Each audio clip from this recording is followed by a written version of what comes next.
Hello and welcome to this Tech Help video. Today we'll be looking at Toyota's highly anticipated Entune 3.0 system, which is all new and first seen in this 2018 Camry. In this video we hope to give you a comprehensive understanding of the system as a whole, by taking a very detailed look at everything, including the settings. Here is the order things will be covered, and feel free to skip around to the parts that are of particular interest to you. Let's get started. Entune 3.0 looks totally different from the outgoing Entune system, but the actual functionality is pretty familiar once you dig in. Most cars will still keep the shortcut buttons along the side of the screen. Just like the old Entune system, you have a home screen. You can click on any of these things to expand them, and right away you'll notice the faster and fancier animations.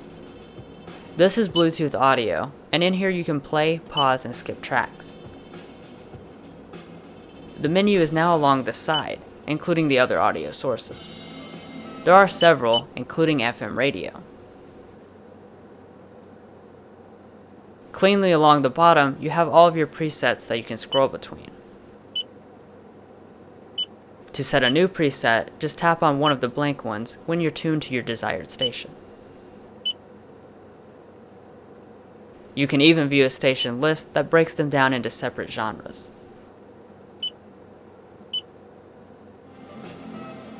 In sound settings, you can adjust the treble, mid, and bass individually. And there's even more options for stuff like audio sound levelizing. These apply only to the source that you're currently in. I have to say, you can definitely notice a big difference between the performance of Entune 3.0 and what's seen in other Toyotas. Heading into the menu, this is basically the place to access all of the apps. Since we've done audio, let's go into phone. The same basic layout is in here too, with the list of your sync contacts on the right and the menu on the left side. Scrolling is very smooth and hugely improved from last year.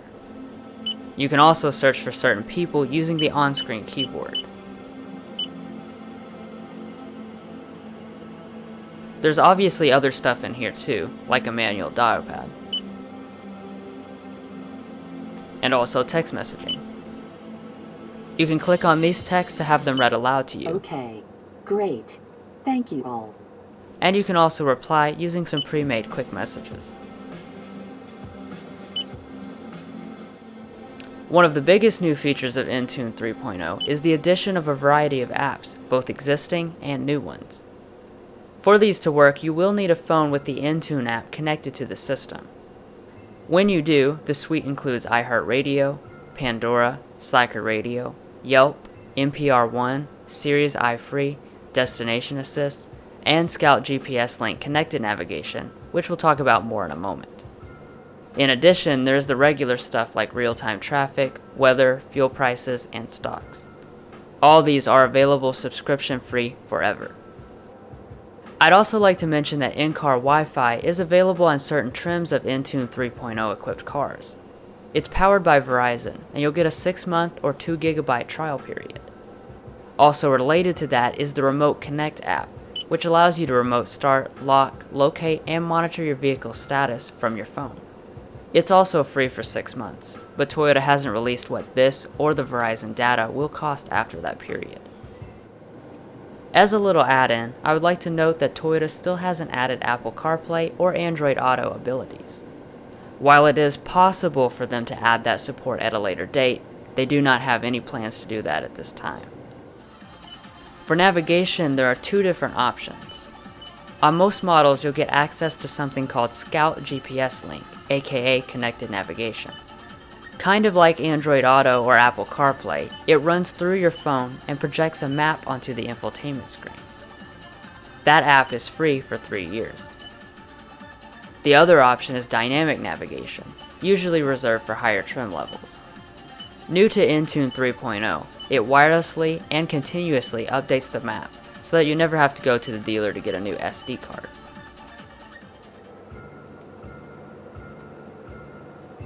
Next we'll check out Info. You can view your current and past fuel economy, and Toyota does include neat stuff like your highest and lowest records.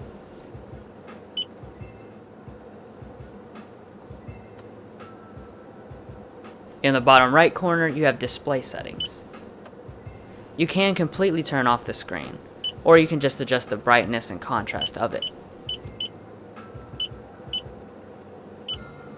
And then you do have separate settings for the rear view camera. Now we'll head into the very detailed setup section. Like the rest of the system, you have a bar along the side that takes you to the various sections.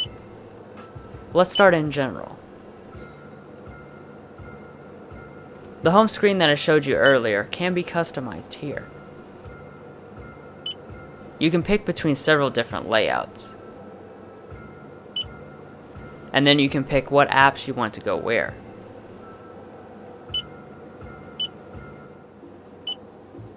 Other than that, you can also customize the color scheme of the entire system. Here are the 4 options.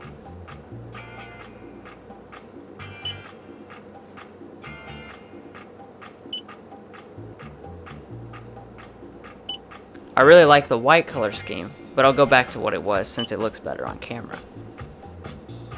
Collapsing that, you can even do small things like turn on or off the beep.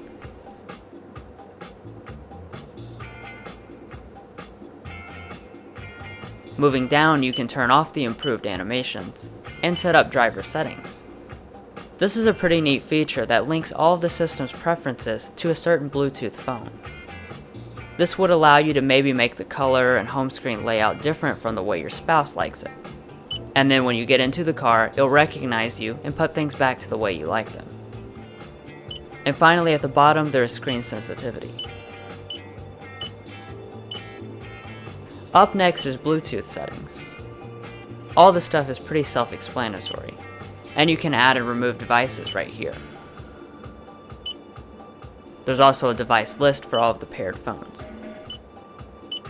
In audio, you do have separated settings for both the common and radio sources. Moving on from that, you have phone setup. Clicking into sounds, you have several different ringtones to pick between.